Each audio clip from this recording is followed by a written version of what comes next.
Assalamualaikum warahmatullahi wabarakatuh.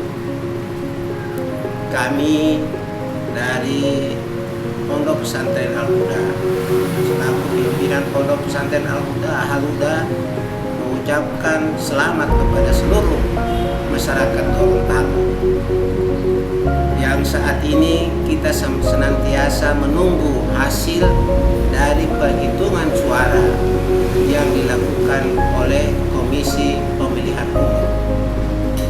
Kita serahkan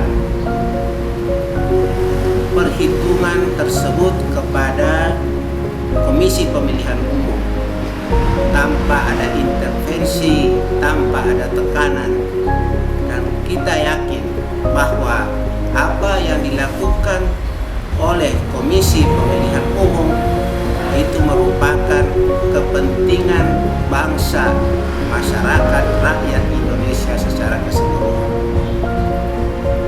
Jangan terpengaruh dengan berita-berita yang cenderung mengaburkan